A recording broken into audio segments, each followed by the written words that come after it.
What's up, everyone? Welcome to the new episode of the Myles High Podcast. This is Myles Munroe Jr., your host.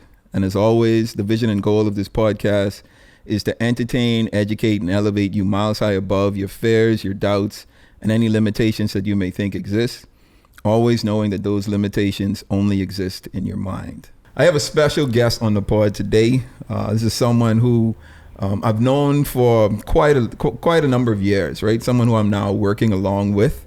But someone who I've always been amazed at, right? Her story is impactful. I think it's something that's encouraging, and I wanted to bring her on to tell that specific story. So I want to welcome to the pod, ladies and gentlemen, Dr. April Elizabeth Finlayson. Let's give her a clap up, guys. Hello all. It's a pleasure to be here. April, welcome. Thank you. Thank you for joining me today. So we've had many conversations about the topic of education, the importance of it, and different aspects of education. You're an educator by profession, and it's something that you've been doing for quite a number of years. There are things that you've been able to do that just simply amazes me. I'm super impressed with what you've done. We've known each other since high school, and just to see how you've been able to flourish in this space. I think it's commendable. So first, I want to congratulate you for all that you've done and been able to do. I'm just looking forward to the things that you're gonna do in the future, especially because we're working together. So that's a little bias that I'm putting in there. A little shameless plug.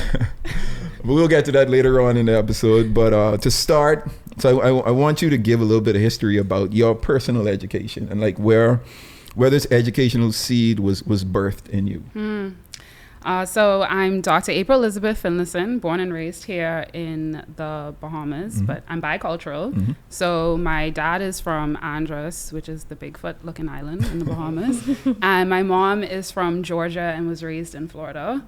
And so I bring my parents into the conversation when you talk about like the seed, because now when I look back over my life, I understand that things were kind of in motion long before I was even here. And so they are definitely a key part of my educational journey. So I say that because I think there are two sides of like potential, right? So you have inherited potential and then you have like your individual potential. And so from the perspective of inherited potential, the first job that both of my parents held were as educators. Oh, wow. Okay. So my dad was in the context of, back in the day in Andros, you finish probably at like the 9th grade level. If you was the smartest in the class, then you go on to like help the teacher. So that's what he did for a few years. And then with my mom was actually recruited to the Bahamas as an educator when the Bahamas got independence. Okay. And fun fact, she worked at C.H. Reeves alongside your daddy. There we go. Big picture circle, moment, right? So I say that, growing up, I had no idea that I would go into education in spite of the fact that was both of my parents' first careers. But it definitely was a very important part of the puzzle. So education journey, April, cue this. I absolutely hated school. Okay, like hated with a passion. Anyone who knows me from elementary school knew that April hated school, but I always loved learning. And so my journey through school locally was actually challenging, so to speak, because I did not like to go to school. I felt like school was taken away from my real life. I was very entrepreneurial from really young. And so I felt like I could be doing my business. I could be reading my books. I could be doing all sorts of things. But here you have me in school for all these hours. And then after I leave school, I have homework.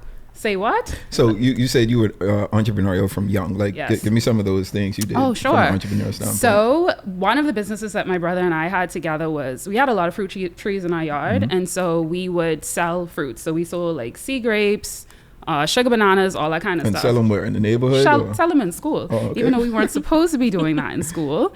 But then that was just the business that we were using to feed our larger business. So my brother was really good with his hands. And so we would buy Nintendo parts that were broken from people, and then he would refurbish them. And so we got our money from our like fruit business to refurbish the parts, and then we would sell the parts back to people during like holiday break. So the big times when people were going to want it, that would be like Easter and Christmas. when, you know, children are home from school and young people are going to be buying that type of stuff. So that was our first business together. And how old were you, around what age? I was probably like 6. Wow. And my brother was like 16. My mom actually, when she noticed that our like nature for entrepreneurship, she actually started an incorporated company for us. Oh, wow. So yeah, so we were doing big things early, you know, and then our other business, now this one, this is a little shameful. We then decided when we made all of that capital that we wanted to build a submarine. You know, at 6? You know, needless to say, that didn't work out, but a lot of our money was invested in the submarine. All your businesses don't work, so we had to learn that. We had to learn that one early. Your parents allowed that investment to happen? That's the thing. I'm so impressed by the fact that my mom would actually like, we would give her our supply list and be like, I need you to go to the store to pick up these things. And she just said, have you all thought about the mechanics behind it? And would ask us like pressing questions, but she never said like, no, that is not going to work. What y'all doing? Y'all building a submarine out of wood? No. Like she never did that. So, you know, she kind of fostered that entrepreneurial spirit. That's dope. And so, you know, I have that type of stuff going on in my life. You think I wanted to be in school? I did not. And so we actually came up with another solution. And all of this kind of like shapes the way that I feel like my school was started and like what went into my school, because then I negotiated with my mom. I was like, I do not like going to school. Is there something I could do? So my family business, those people who know me from the early part of my career as well as the early part of my life know me as April Elizabeth Sawyer. Yep. And so, you know, my family business was Sawyer's Studio. If you don't have a Sawyer's Studio picture in your house, are you even Bahamian? I mean. And so we made a deal that I would work at the studio through the week. I had to go to school if there were any tests. I had to do well on the test. The moment that I'm not doing well on the test anymore, then I'm no longer to have this. I'm not able to do this anymore. And so I would be allowed to I had to finish a book a week, work in the studio, and do well on my test. And we did that for most of the 5th and the 6th grade. So essentially, it was almost like I was homeschooled. Right. I went to school, took my test, moved on to the next grade, but it wasn't school that I was getting the bulk of what I would say, like my education or the experience of learning from. What school was this? I was a QC. Okay. Well, you say it like that. Because just in case we were going to talk about some other challenging parts of my journey, we were going to keep the name private. Yeah. But, we'll hide some other things. Yeah. Okay. But yeah, so from there, having a challenging relationship with education and school in general, I feel like I was always searching for something. And so around the 11th grade, it was the end of the 10th grade actually, one of my friends had gone to boarding school and she came back, and she wasn't the type of person who was really into like current events and world issues and that type of thing. And when she came back, she was so well versed on like current events and what was going on in multiple parts of the world. And I was like, hold on, I know you ain't researched that yourself. No disrespect, but I just knew that that's not what happened. And so I asked her about it, and she told me that she had classes in school where, they did reenactments of different parts of history and also current events, and she didn't have to join Model UN to have this experience. This is something she was having every day in the general classroom. And so when I found out about that, I was like, hold on now, someone getting something I'm not getting. I love to learn. Hated school, like I said, but I absolutely love to learn. And so that's when I got the idea to go to boarding school. I looked into the school that she was attending, and I actually decided to go there. And so for the 11th grade, I went to boarding school in rural Ontario, 2 hours outside of Toronto, Lakefield College School. And I think that experience really opened me up to what learning can look like in a way that it's truly holistic, when learning is done in a space where it feels like family. And that's how that school that's did exactly their education. Very much so. Okay. Very much. The environment was very family, even down to our dorms. In most boarding schools, dorms would look like a dorm, but for us it was a house, and there's a family that lives in the house. So behind like any other door, one of those doors you open goes into someone's house. It looks like our doors, but it opens into a full house with a full family. And so you have that sense of community, and that sense of community was in every part of the learning experience. And I found it was at that stage that I got a lot more committed to education and learning. Because anybody who know me, I wasn't front of the classroom, super studious Miss April. Like I was into learning, but the way that school was structured just truly was not for me. Sure. So after boarding school, like what did, like, obviously you went to college, like how did you make the decision to go to college? Let's talk about that. So, okay, I need to preference most of my journey with the fact that I can't take credit for my journey, right? I look at it now and I think about the tapestry of God's grace over my life, right?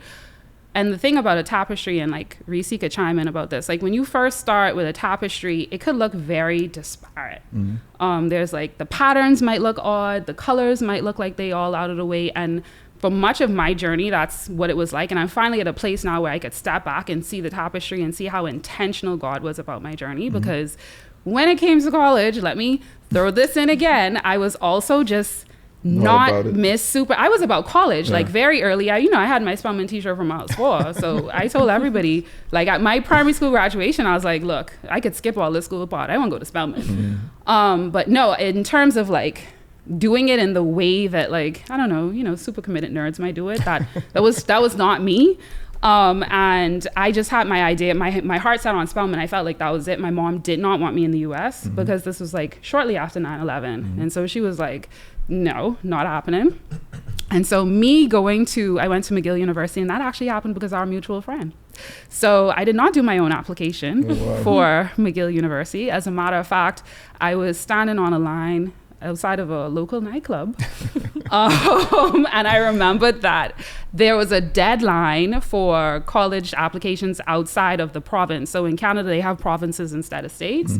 And everyone had to apply to a school out of province. And then I was standing on the line and I look at the date on my phone and I was like, oh my goodness. And this is a testament of having friends that actually know you and could be there for you. And so I called Tracy and I was like, Tracy, I ain't gonna graduate if you don't do this application. Like, pick one school for me. And so she was like, University of British Columbia or McGill. I was like, one of them. Like, just pick it, fill out the application. She was like, what program? I was like, girl, you know me. You could just fill out the application. That's literally what happened. She filled out the entire application, all my biographical data, my parents, the program that I was applying to, which was perfectly suited for me. And so that is actually how I chose my university. And then when my dad found out, so when I wasn't going to Spelman anymore, I was just like, I want time away from school to build houses in South America and learn the language. And my dad was like, girl, you got into McGill, you go into McGill. Like he put his foot down and was just like, no. I couldn't believe it because I'm so used to him being on my side and my mommy being the one to be like, no, this is what you're doing. I'm so used to my mom being the one to like lay down the law and my dad being the one to say, oh, think about what she said. And in that instance, he was like, no, you got into McGill, you go into McGill. And so I went to McGill, which was definitely probably one of the best moves for me as far as my academic career is concerned. Okay, so you graduated from McGill. Enjoyed your time there? I did. Beautiful bit. City. Yeah. No, I absolutely enjoyed my time there for real. Okay, and so after McGill, what was next? So after McGill, this is where it gets good. Technically, traditional island person child, I was supposed to be going to law school. Straight and plain, okay? So my dad was so invested in me going to law school that my last couple of months at McGill, I actually did my classes at FIU online. And he was very clear, it was like a smooth transition. When you finish those classes, then you go into studying for your LSAT. So my dad actually had paid for apartment away from home for me to be studying for this LSAT because this is how invested he was for me to go to law school. And that is exactly what I was doing immediately after McGill. But then I had to come home to do some type of business with my mom. And when I came home for business, I started attending the church that she attended. And that church went on a corporate fast. And so I came home. I was only supposed to be here for like maybe 2 weeks. I kept extending it because I really was enjoying the church, right? So I was like, okay, I'll go next month. Oh, I'll go next month. And I ended up being here for like 3 months. At that point, I had already started volunteering in like the youth ministry. I was working in like community organizing because the church was on Windsor Lane. So it's like the inner city part of Nassau. So I was doing a lot of that type of hands-on work and falling in love with that type of work, to be quite honest. And the church went on a corporate fast. And when the church went on a corporate fast, and this is me, I just want to give you all the context for the fact that like, this is me now taking my own faith in my hands, right? You know, like as a young adult, I'm like 22 going on 23. And like, now this is a me thing, right? This isn't just me showing up to do it because that's what you do on Sundays. And during the fast, I felt the leading of God, and God said to me, you and your mom should start a school together. And then there was a very clear vision. I wrote like pages and pages of information about like what this school would be like and like what other types of education opportunities I'll get into. Like just, it was very detailed. Now, you would think I would walk away from an experience like that and be like so sure. It's like, obviously you're an educated, April. No. Honestly, I was obedient because I fear the Lord. That's it. Like, no other reason. I was just obedient because I was scared. So I was like, you know what? Let me go to my mommy and just tell her what I felt God led me to say. And then after, she's going to say, girl, you crazy. You going back. You can go to law school and go on with your life. So I went to her and I told her, and she paused and she looked at me and she was like. She confirmed that. She was like, I heard the same thing. Yep. And I was like, oh. And so then she's like, so what did God show you? Like, and then it was all like back on me. And I was like, well, okay. And I started telling her like what God showed me. And we stepped out on faith and started the Leadership Academy on my mother's dining room table. Wow. What year was this? This was in 2009. And you were 22 years old? I was 23 at 23 this point years when we old. finally started, yeah. Wow. So, and you know, hearing that, first time I heard that part of your story, I was intrigued, right? Because in the Bahamas, like you don't really hear about these new schools that do things differently, right? Or that educate kids differently or provide a different environment for kids. But like during that time, there were a number of schools that popped up. I don't want to call it any names, but I knew that there were a number of schools that popped up that were educating kids differently. So, and I hadn't heard about your school until maybe, honestly, a couple of years ago, right? But you guys have been in business for quite some time, you know, before that. So, you know, starting the school is called the Leadership Academy. The Leadership Academy. It's a phenomenal school, right? The kids that come out of this school are literally kids that are changing the way things are done, not only in the Bahamas, but in different parts of the world as well. And like I'm always impressed about the caliber of kids that you have that come from this school, and not just like what they do, but who they are and who they know that they are, right? Because when I graduated high school, I wasn't sure of who I was, right? I wasn't confident in the things that I wanted to do, or even sure of what it was that I wanted to do. I knew I had a specialty and wanted to have a focus in business, but really didn't have a clear path or a clear plan on how I wanted to do that. But your kids, at least the ones that I've come in contact with, like it's just impressive of the confidence that they have and the surety of the plans that they want to create for themselves. So in starting this school, I'm sure, like let's briefly walk through that process. I'm sure that had to be maybe not a hard process, but a tedious process, right? Because you want to start a school, so you have to be approved or whatever by some local form of government. I'm sure that was a lot of red tape to walk through, but you guys got it done. We got it done. Weapons of form, but they shall not prosper. Always. So let's talk about the beginning of the school, like starting the school, the setbacks that you guys may have had, and then that period where you guys, were able to push through and start the school. Yeah. So one of the things straight up, my mom said to me, April, if I'm doing this with you, we are not doing the things that were done to you when you were in school. So, this whole notion of focusing on what color socks children wear and what their shoe look like, and this the type of backpack you're supposed to have. She was like, that's a no. If you even think about doing anything like that, I am not doing this with you. So I think her naming that very early set a standard in terms of what the character of the school was going to be like. And so, of course, by nature of us wanting to do something different, and at the core of our school being that is a school of faith, like we truly promote beyond anything else. When my students walk out of the door, my goal is that they know how to have answered prayer. And you have answered prayer by knowing the word of God. When you speak in God's language back to God, God is going to answer some prayers for you. And so I think just by doing that and doing something so different, you are going to bring a fight. And so a fight it was.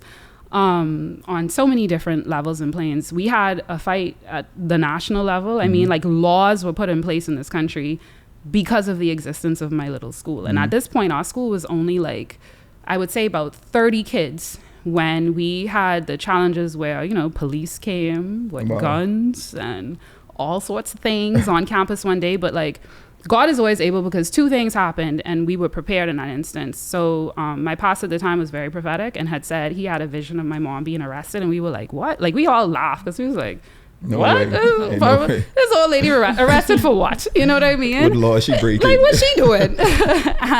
and then I had been praying one day, and I was led to put on the calendar in the middle of the school that everybody passed that this particular day out of the week was supposed to be a revival. And so we were all in what we call morning devotions for a longer period of time. That very same day, so the night before is when we got another prophecy that, you know, I see this happening soon. The very next morning, which happened to be the same day that I put on the calendar as revival, was the day that police officers stormed the house. You know, me and my citizenship was what they used, but technically it was just like a lot of people. It was very political. It was a political season, and a lot of people in power felt like using the school and me would be a way to kind of get things to go their way. But like I say, weapons formed and they don't prosper. But what that did for us is we went from that year, a school of only like 30 children. You're like, you have not heard of our school before, because we intentionally did not advertise and promote the school. We always wanted the school to bring its own strengths, right? Like, people come to the school because their children are served well, and they then pass it on by word of mouth. And so that year, once we went in the news, people were like, why people care about this school with 30 people and this old woman? Like, what? There has to be something to it. This school must be special.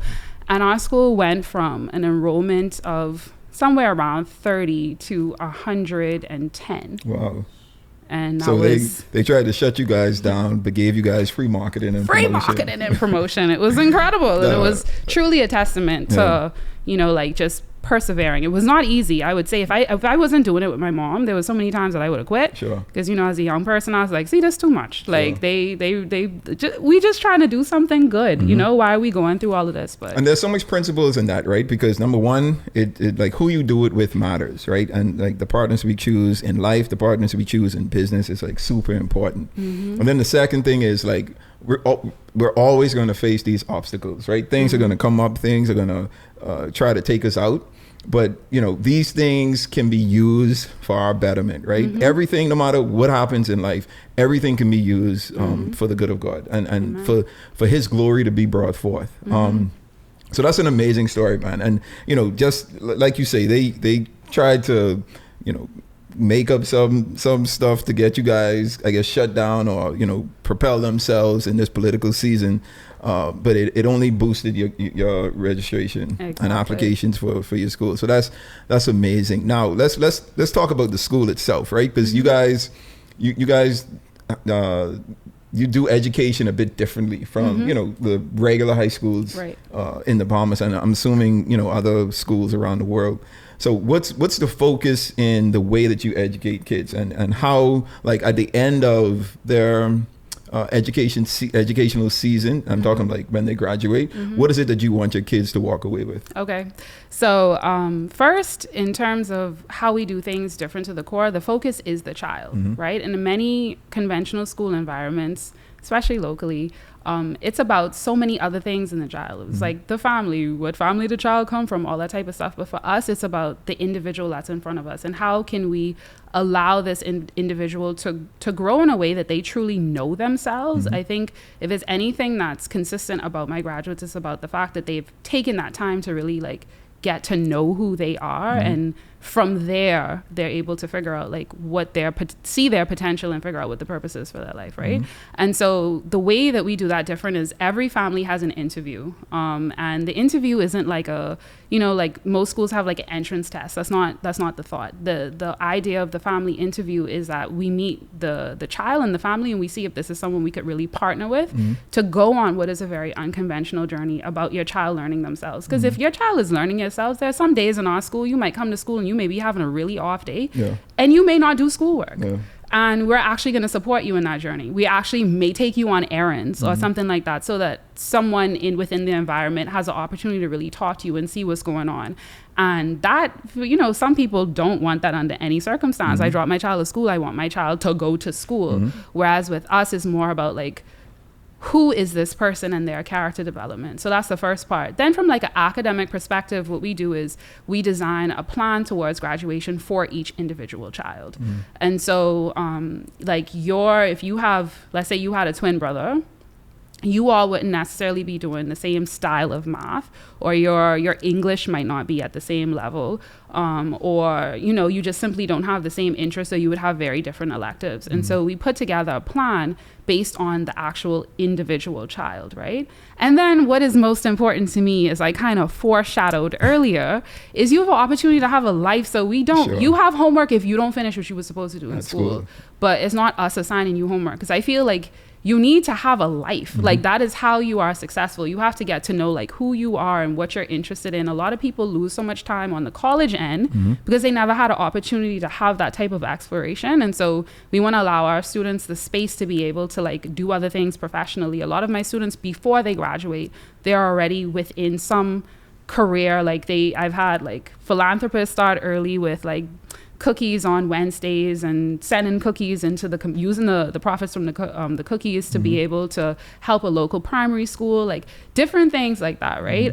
Or like literally, a lot of entertainers and athletes and that type of thing graduate from our school. Most of like people often will say, oh, I didn't realize you were out of school or know your school, but they often know our graduates, right? And that's exactly what we're leaning towards. But the only way we could do that is by focusing on like character development, faith development, like individual growth and development. No, I love that. And I love the way that you guys teach in the school, right? Because I like growing up, in the, I guess we would call the traditional high schools, or schools in the Bahamas, period. Like there's a set curriculum that every student goes through. Everyone learns the same way.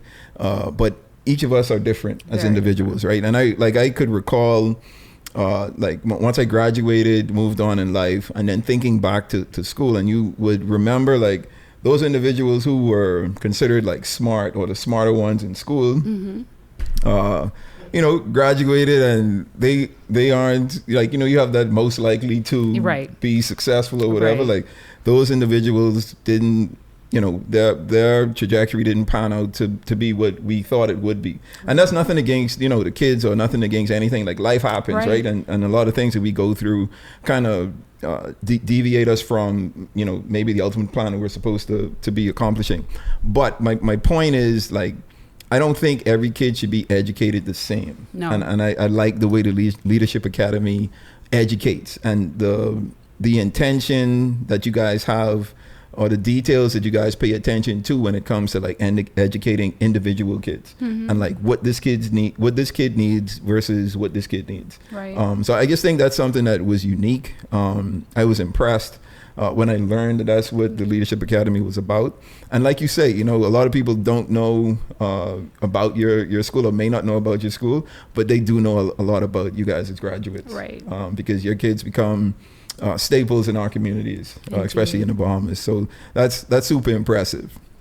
Okay, so that's the Leadership Academy. Now, you're also a Harvard graduate. I am. Right? Two-time Harvard graduate. Toot your own horn. All right, April. Dr. Finlayson, got you. But how, so you graduate from your undergrad, you started an entire school. Indeed. And then decided to go to Harvard. How? What? Why? Funny thing. So that same time, that same period when I saw the vision for the school, I was thinking God had me opening a whole school. All I got is a bachelor's. Like, these people about to bring their children to me, and they did, which is, I'm blown away by the fact that actually happened. Because I was like, you could imagine taking your children out of prominent high schools here in the Bahamas. Sure. And entrusting your child to a 23-year-old, But anyhow, so that same, later that evening, I actually started researching schools that had a 1-year master's program. So I want to give you context. This is in 2009. And I saw very clearly in my mind, it was like the Spirit of the Lord was like, look up neuroscience, psychology, and education. Because I knew the type of students that I was called to serve, in terms of like, I wanted to be able to serve a broad spectrum of difference. And so I looked up neuroscience, psychology, and education, and the only school that had a program was Harvard. Wow. And I was like, is this a joke? Like, clearly this is a joke. And I was just like, you know what? Anyway, I just kind of like pushed it away. I actually, months later, it came up to my mind again, and I looked in to see when like the application process was, and I missed. And like I said, this is like, we just started my school. Mm-hmm. And so I kind of put that on the back burner. And then some 5 years ago, because of challenge again, definitely because of difficulty, setback, I was going through issues again locally with my citizenship. I had just like my work permit or something like took forever. Mm-hmm. And I was like, I'm a teacher. Like, why my work permit taking forever? You know, that's something that's easy for most people. And I got very frustrated, and literally in a fit of frustration, I applied to the master's program. Out of here, man. I was like, exactly. I was like, you know what? I put in a lot of my eggs in one basket. Yeah. And so I just needed to do something. And so I applied to the master's program and got into the mind, brain, and education program, as I had looked at many years before.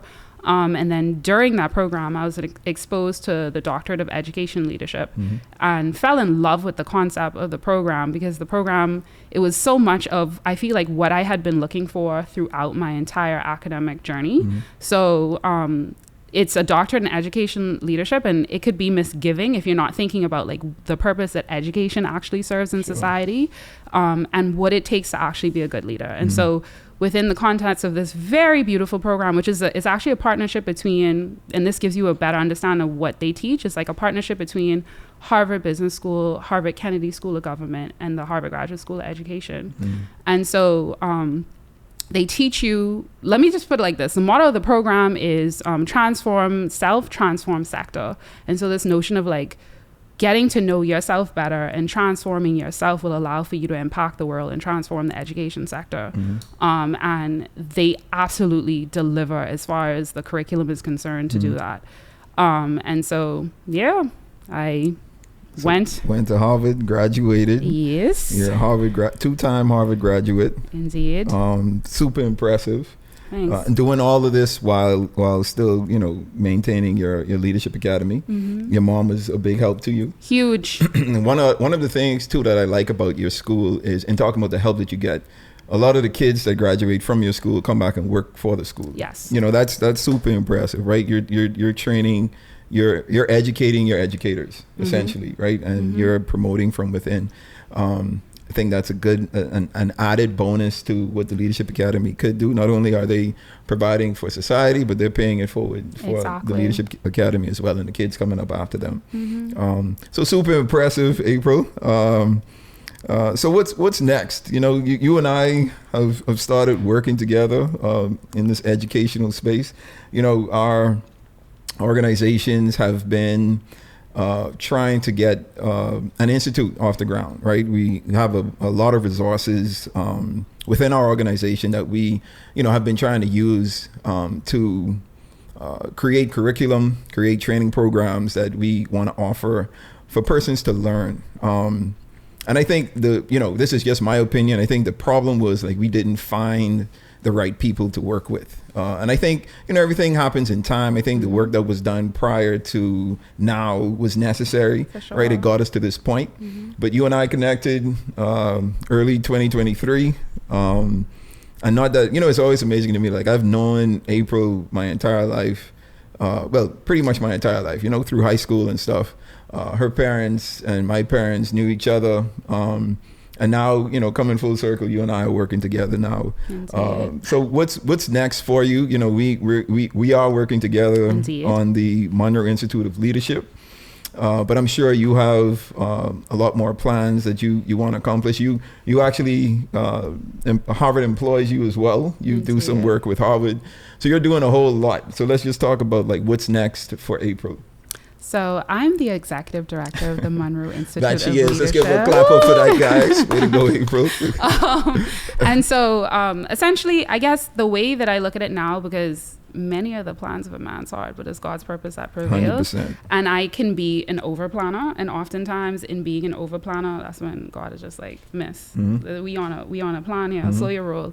Actually, that's how we connected again, because I was supposed to be going to residency, and I had gotten, you know, all into myself and how I had things planned. And I was like, I'm going to go residency in Atlanta, and I'm going to do this and that. And then all sorts of things started happening in my life to slow me down. And then I ended up working for an organization that ended up reaching out to you for assistance. And then we ended up connecting that way. And I remember how crazy that is, because right before, I was so, when I first saw them, when they first came to me, I was so determined that I was not going to work with them. It was like God was speaking to me and was like, April, this is what you're supposed to do. And I was like, I'm going to, in my mind, I was like, oh no, I'm not. Yeah. And then I remember going back to Boston, and literally one day in CVS, it was like the Holy Spirit was very clear with me, like, you are going to work. That organization was like, ain't like they had been texting me, nothing. It was just out of clear nowhere, like, you are going to work with that organization. So I like literally put down my shopping cart, pick up the phone, and was like, I'll work with y'all. And when I think about how it came together, because that then connected us for the work that we're doing, it's so like big picture and full circle, especially considering, like I told you before, a year into opening the school, I'd heard your dad talk about his vision for the Institute. And when I heard it, I literally looked at my mom and I said, he was like, he's had this vision with him for so long, and it's just a matter of him finding the people to do the work. Not that the vision isn't complete, it's just having the right people. And I looked square at my mom and I was like, Mommy, I'm the people. But that was crazy, because here it is, I was like fresh out of undergrad, like what I talking about? And she was like, just write it down, you know what you do, write it down, and it'll probably come back. And so sad, so done, right? And so I preface all of that to say is like, back to this tapestry, I am really in no position to actually name specifically what my detailed plans are, but I will say what I am going to continue to do, right? And so my goal is to really continue to scale what I'm doing, period. And that's like enlightening people in terms of like their journey and igniting their potential. And when I think about that from the perspective of like my students within the Leadership Academy, you kind of like segued us into that. Many of my students also want to have their own schools, right? And so when I think about how our scaling is going to look, it's not like me opening up a ton of different leadership academies. It's having my incredible students who know it better than anyone else, who've experienced it, because at the end of the day, I didn't experience Leadership Academy, right? And having them to create their own schools and seeing that happen. And then now the opportunity that I have with you, with working in the tertiary space and kind of replicating that experience of people being able to discover themselves, deepen their faith, and really leading into their purpose, and orchestrating. It's like finding their own power, right? Like in a lot of spaces, power is a dirty word, and that's what people think of it, but you can't have the word potential without power. And so when people have that opportunity to activate that power, I feel like that's my goal. It's like enlightening people with like information and knowledge about self, and about self-development, so that they could ignite their power and light that candle in other people. Wow, that's man. That's dope. No, that's dope. I love it. You know, and again, education is so important. But I do believe that we all learn differently. And I think in order for us to be successful and be the best that we can in our areas of gifting, we have to tap into the specific strengths of learning that we have. And that's what I want to create with the Monro Institute of Leadership. And, you know, going back to that story of how we got connected, like the connection to you at this point had nothing to do with education, right? I was introduced to a gentleman that was in sports and athletics. And our conversation was about that. And he was like, oh, you know, I have this program that we do in one of the high schools here that we're trying to duplicate in other high schools. So come in and, you know, just sit in on one of our classes. You know, you were lead for that program. So, you know, sat in the class, was just impressed to, you know, how the kids were learning and how they were progressing through this program. That got you and I talking, and boom, there we are. Exactly. You know, it's just crazy how things work out, man. And there are things that we're going to face in life, things that are unexpected, things that are of our own doing, but everything could be used to our good or to His good. Exactly. And I think if we focus on the principle behind that verse, right? In all that we do, regardless of how, bad the situation is or bad our circumstances are, just looking for the good in everything, or being able to connect the dots. You and I were having a conversation the other day about being so many years removed from, this journey that you've been through. Like, now you're able to connect the dots of like why things happened and how they happened. And I think that's how life plays out. So this was great, April. I wish you the best in everything that you do. Same to you. I think my wife has a question she wants to ask. April, so I have two questions for you.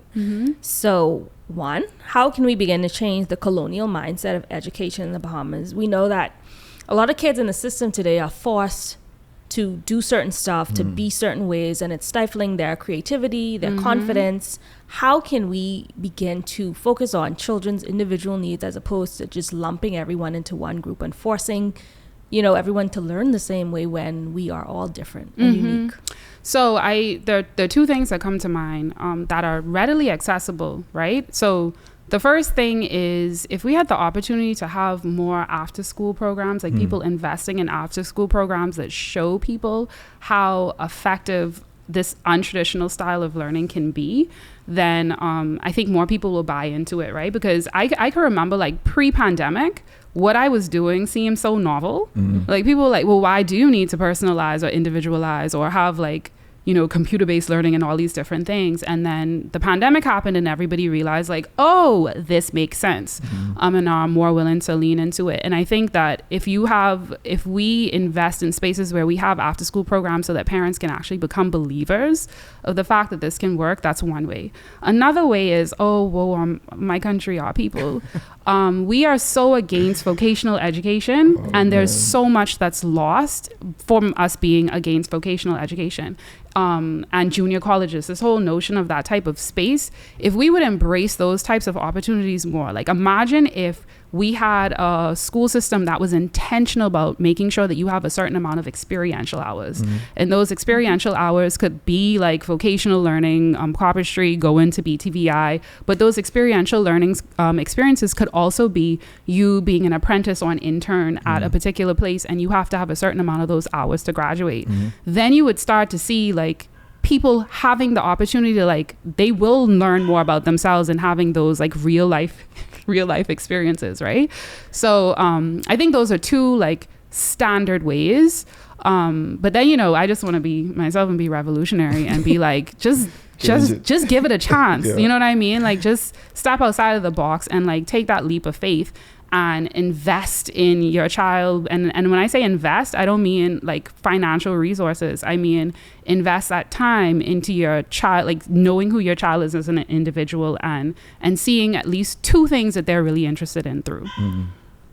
You have two questions? Yeah, my second question has more to do with educators. I know a lot of teachers are burnt out, they're underpaid, they're not loved. How can the public, be better, I guess, partners to our teachers? Or do you think why do you think we have such a disdain for teachers and the support just isn't there? I don't know if it's a disdain. No, it is. It's an unappreciation. Well, I mean, I think it. Disdain seemed like a strong word. When you're not paying teachers, when you're not appreciating them, when you expect them to parent your child, I feel like you don't love these people. When you in it, you actually feel very unloved sometimes. I'll be honest. And it's almost like, what I don't like, especially within the private school sector, I feel like sometimes it's even worse because people like, I'm paying you, so you could do what I say type of response. And it's almost like shut up and work sometimes. And when you have an environment like ours, especially when we stepping out and like really trying to invest in your child as an individual, it does feel that way sometimes for real, Sharice, where it's like, it's almost like a level of hate. And I don't know if it's because it's like that in my instance, I can only speak from my experience if it's the financial exchange or not. Exactly. It seems like this is transactional because even during the pandemic, when people went on Zoom and it's like, well, why do I have to pay 100% of tuition when y'all just teaching my kids on Zoom? Like, that's the type of attitude people have, as if, shut up and teach it, or you don't deserve this amount of money. But at the same time, they're also very incredible parents that are very supportive. I think parents like putting themselves, like finding ways to get involved. So for example, at our school, I think the term PTA and what PTA has come to mean over the years makes a lot of people feel as though they don't have an opportunity to actually engage. And so at our school, we were intentional about renaming it, and we call it the Parent Alliance Committees and Task Force. And because those are 3 different layers and levels that a parent can have an opportunity to get involved, right? So if you're a part of the Parent Alliance, anyone who has had faith in us enough to bring their child to our school is automatically at the alliance level, right? And you could push the alliance level even more by like thinking about the physical amount of hours that you might spend in the building. So that might be like stopping by for lunch one day. And I know a lot of schools don't necessarily have an open door policy, but in the spaces that you are allowed to show up, like just showing up in those spaces, learning the school lingo, right? Like you have a lot of schools that have like their online like their Canvas or whatnot, that their learning management system, like when you know the name of the learning management system and you're using the school's lingo with your child feels more it makes them feel like you're more connected to the environment, and that actually automatically takes another load off of the teachers, right? So it doesn't always have to be some big grand gesture. So you have that alliance level, and you have people who there might be something that's going on and they want to be on a short task force, right? Like they want to get involved for this particular thing. You could get involved for like that thing, raising money for one specific event. Or, you know, you have the traditional PTA type of level where someone is involved with the committee and long-term level. But I say all of that to say is like parent involvement is absolutely key. It cannot be undersold. And I think that's part of the reason why we're so successful, is because it's almost like forced into the environment in essence, because the nature of how our school started was like primarily homeschool curriculum. And so it's already that like it's in your home type of energy. And so our parents have been very involved, and that's what really helps, because I think about like, truthfully, education is primarily the responsibility of the parents.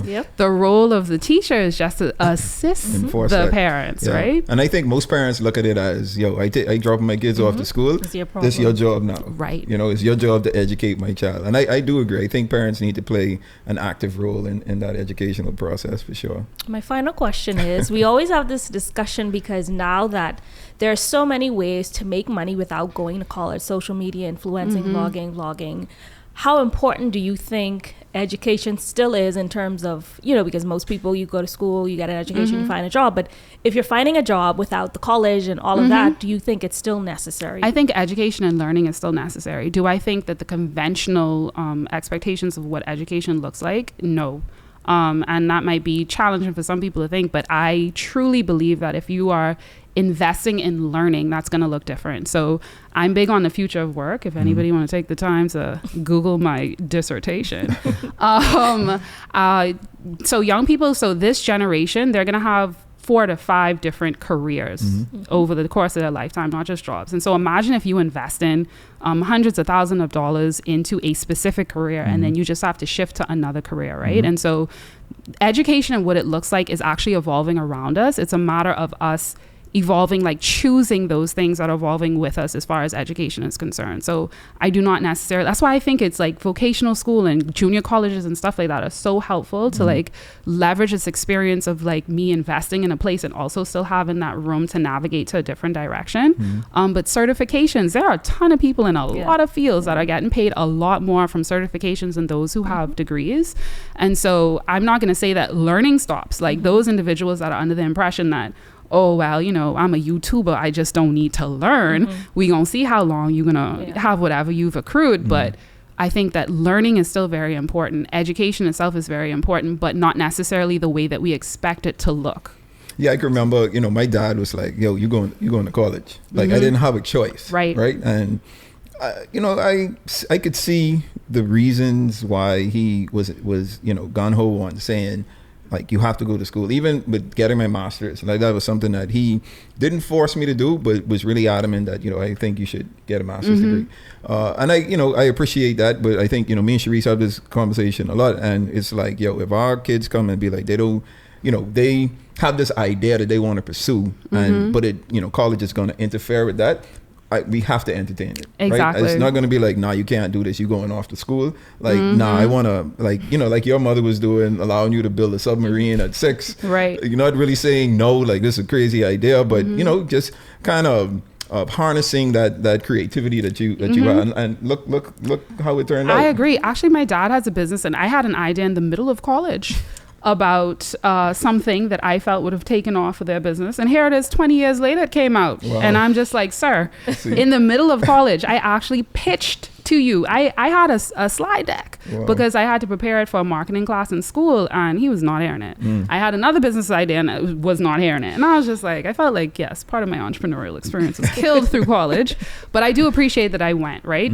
Some people absolutely need it. Yeah. And it's actually a matter of, you could always go back. And I think it's important to speak to that too, though, because like what you know, like we're saying, like everyone learns differently. It's like some people need like a college environment and a college structure to learn and to educate themselves. But we're, you know, I think the thing that we're saying is like that just doesn't work for everyone. Not for every single person. Yeah. So I think there's like a difference. Something viable that your child is coming with. Like give them the space, and also the opportunity for timelines for gap years.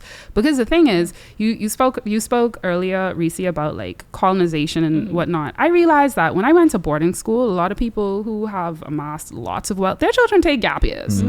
And they have them planned. You know what I mean? And here we are being like hyper invested in something that is antiquated. Like being intentional about a gap year could go so much further. Now, I'm not just saying let them sit home and play video games or whatnot, but yeah, having like a plan that might not look traditional, as long as there's some type of plan and structure, I'm sure that they'll be successful. I think one of the Obama girls took a gap year and she did like internship at like a film studio. Exactly. And that's exactly what she's doing career-wise now, right? Like so, you mentioned that when you spoke about having the kids or like the vision of like how the educational system could be in the Bahamas, where like they aren't just like in a classroom learning, like you give them opportunities to do different things to enhance their personal development, professional development, like all these things that they would need that they wouldn't get in a traditional like educational school.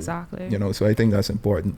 One more input, and I also think it's good that kids have options to try different things, because how are you going to know what you want to do unless you try? But because if you just go to college and you force something upon a child, then 4 years later, I really want to do that. Then you set them back. You know, you and I had a conversation about this recently, because there was this, I think I think she was studying law, or a doctor or something, and she, you know, she was like, yo, I'm done with this law degree, studying law. Like I'm about to go be an influencer. And is making buku dollars now as an influencer. So, you know, it's things like that, right? Like you have kids who pursue these careers because it's what their parents want them to do, but deep down inside, like it's not who they are. And it's at a later point in life when they're like, okay, you know, forget this career, I'm going to take this chance on what I really, really want to do. And more times than not, like they're successful in it because it's really who they are. Yeah. So I think we got to know who our kids are. And you know, honestly, I think the disclaimer here is like, everyone is in a different situation, right? Like some families can afford to do, others can't. But do your best to really understand like who your kids are and what your kids need to be successful. Successful in their personal lives, successful with their education. And then when that transfers into their professional life, they could attain success in that as well. And then to the children, have a foundation. Like, I think for me, like a foundation of faith was very helpful, because while my dad was like insistent about me going to McGill, and he was right about that, he was wrong. He was mad that I started a school. He was like, you know, I started a school in my mommy living room. He was like, this what you do? He literally said to me, this what you doing with a McGill degree? Like, he was livid. And then but because I was very clear about like how I wanted to impact people's lives, I had confidence that this was the right thing. It didn't look like the right thing to other people. A lot of people was just like, April have a school. But because I really had faith that like this is what I'm supposed to be doing, I was able to see it through. And now he's like super proud. Right. So I think like to young people as well, like if you invest that time in yourself to really like discover who you are and like where your passions are and the things that you know but beyond a shadow of doubt that you can do well in, and think of it from a perspective of like impact, like from that perspective of like the world needs you. And once you anchor in that, like times might be tough, but it's gonna work out in the end. No, absolutely. So April, we have a parting question that I ask every guest, And this question is, I expect it to be different from guest to guest. And, that question that I'd like you to answer is, how do you define success? I see success as truly in discovering and embracing who you are, to the point that you're able to ignite the power and potential in yourself and in others, so that you can live a purposeful life. So, I'm really big on, discovering yourself for real. No, that's important. Yeah. That's important. Thank you for that, April. I think this was a great conversation. Let's let everyone know how to get in contact with you. So you have the Leadership Academy. You have the Monro Institute. The Monro Institute of Leadership. Absolutely. That's by the way, that's coming on stream in January 2024. Super excited. We're going to be launching our first two training programs, our first two curriculums. Been working like super hard, super long on that, and I'm just happy that we're at this point. I appreciate you coming on board, assisting me with that. It's my pleasure. But if you want to leave some contact information, sure. I'm so old school. It's just like, there's the wvleadership.com. So www.wvleadership.com. That's where you can find the Leadership Academy. And then via the Monro Global website, where if you choose the MIL, which is Monro Institute of Leadership tab, and then that's also where you can find information on the Institute in terms of social media and all that kind of stuff. I'm still pretty old school. So I'll do better about that in 2024 though. That's like a real goal. I'm like, April, stop hiding. I'm actually like, Yeah, I got you.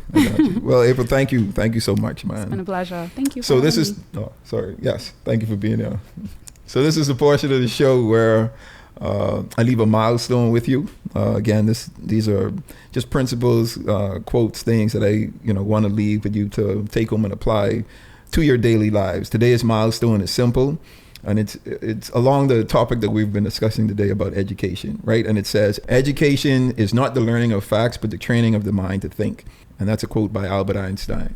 And I think, if we were discussing earlier that, learning never stops, right? Exactly. Education never stops. So I think if we approach life with always wanting to be informed, always wanting to be educated, then that learning will never stop. Like, we'll never stop learning. We're always going to be eager to gain information, gain an understanding of that information, and then be able to apply that to things that we're doing. And that's where wisdom comes in. Okay. Mm-hmm. So that's the milestone for today. Ladies and gentlemen, thank you for joining us today, Dr. Finlayson. Thank you for being on this pod with me today. I really appreciate it. I feel like there was a great conversation. And I know you guys enjoyed it. So if you want to tap in with April, you've heard the contact information. If you want to tap in with the Monro Institute of Leadership, we'll be launching in January 2024. I'm looking forward to that. All right. So as always, the goal and vision for this pod is to entertain, educate, and elevate you miles high above your fears, your doubts, and any limitations that you may think exist, always knowing that those limitations only exist in your mind. All right? Until next time, you guys be blessed.